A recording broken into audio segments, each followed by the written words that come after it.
Hey, second graders, welcome to Math at Home. Today we're going to be talking about Unit 11, Lesson 13. If you could get your math activity book out and turn to page 371. Alright, today's learning target is I can solve unknown partners using 3-digit addition problems. Some of the vocabulary I'll be talking about today is using unknown partners, making an equation, and making a math mountain. I'm going to practice with this to show you first, just in case we get a little mixed up, and then I'm going to have you practice on your own. So if you could just follow along, sit back and relax. Our problem says, Maine school has 734 children.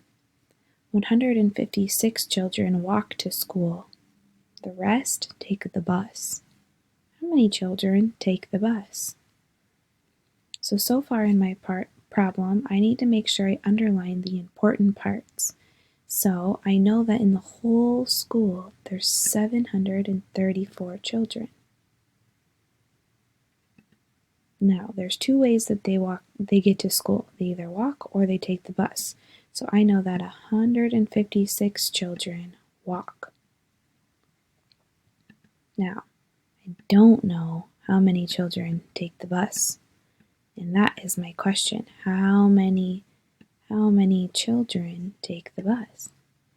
So there's two different ways that I can set up this problem to solve it. I can create a math mountain, or I can make an equation. First, I'm going to make an equation.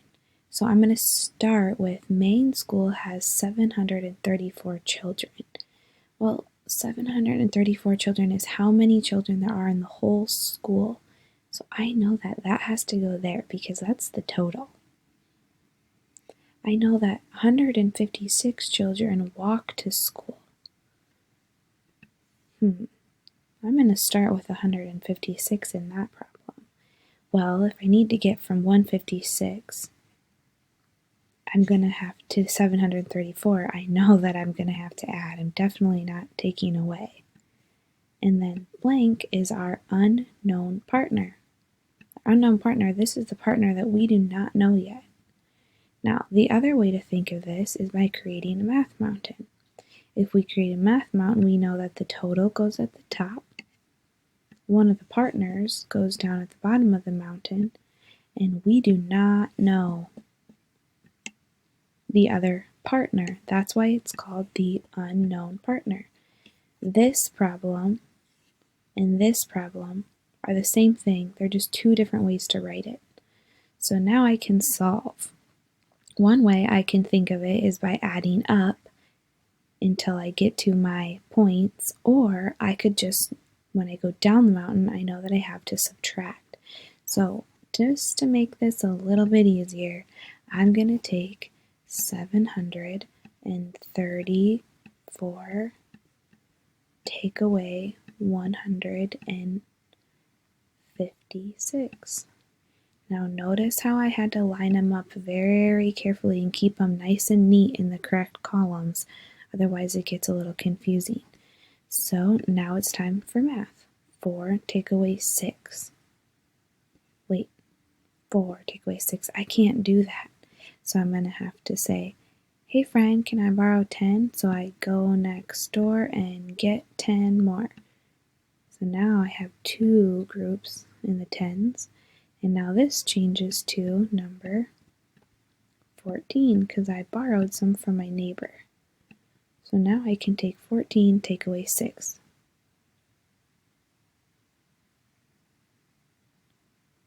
Hopefully you got the answer 8. Now 2 take away 5. Wait, 2 take away 5? Nope, can't do that. So I'm going to say, hey friend, can I borrow 10? This turns into a 6, and we make this into a 12. So now I have 12 take away 5. Now I can do it. 12 take away 5 is 7. Now 6 minus 1, 5. So my answer to my unknown partner is 578. Now to check my work, I could add 578 plus 156, and I hope that I would get the answer, 734.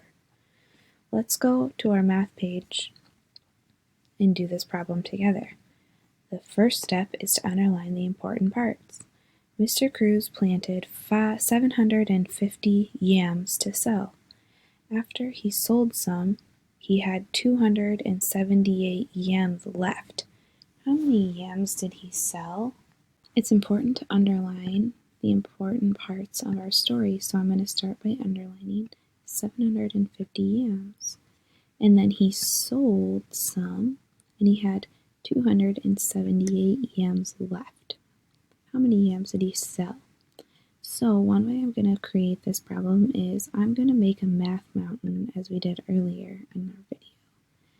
And I'm going to put the total at the top. And we know that 750 yams is what Mr. Cruz started with, and that's how many he planted in all. So put my 750 at the top of my math mountain, and then at the bottom of my math mountain, I'm going to put one of the partners, 278. Now I do not know this blank box. That's how many yams he sold.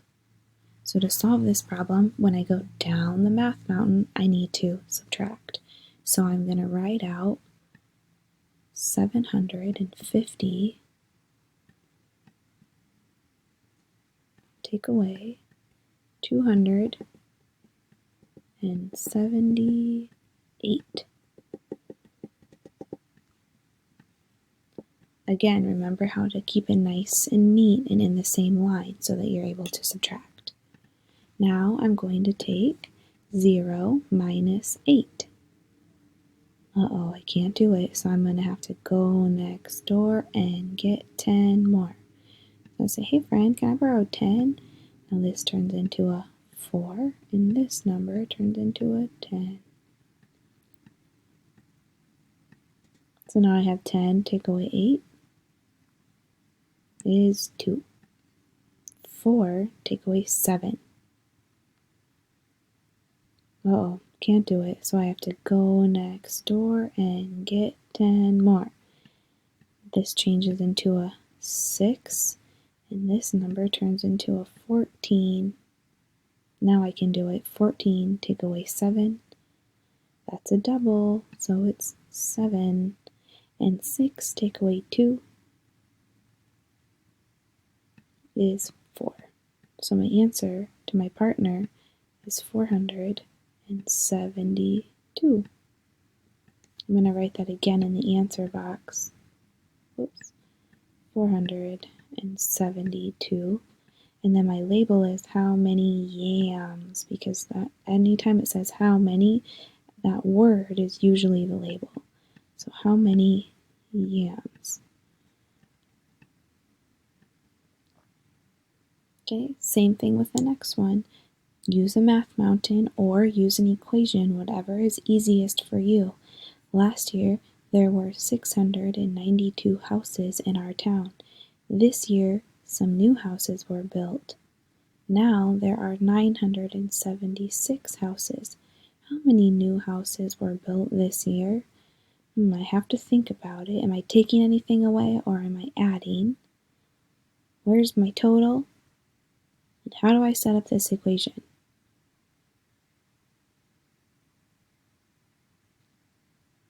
So I'm going to go back to the math mountain again, and I'm going to say last year there were 692 houses in our town. This year some new houses were built. Now there are 976 houses.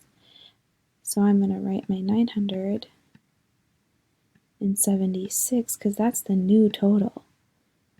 And then this one is 692. So now I have to find my unknown partner. 976 take away 692. and I will get my answer of how many houses were built this year. Hopefully that helped you. I'm going to let you do number 3 and 4 on your own. It says on the back, write a story problem with the answer using 235. Gives you all this space to complete your problem. Then for your homework, it is 11-13 in your homework book, and it's page 245, and it's just addition problems, just to practice your addition. Did you make a new 10? You say yes or no in these spots, and then the back. Lots of math, lots of adding. You're going to be really good at this this week and the next unit ahead. So nice job, second graders. I will see you again tomorrow for our next math lesson.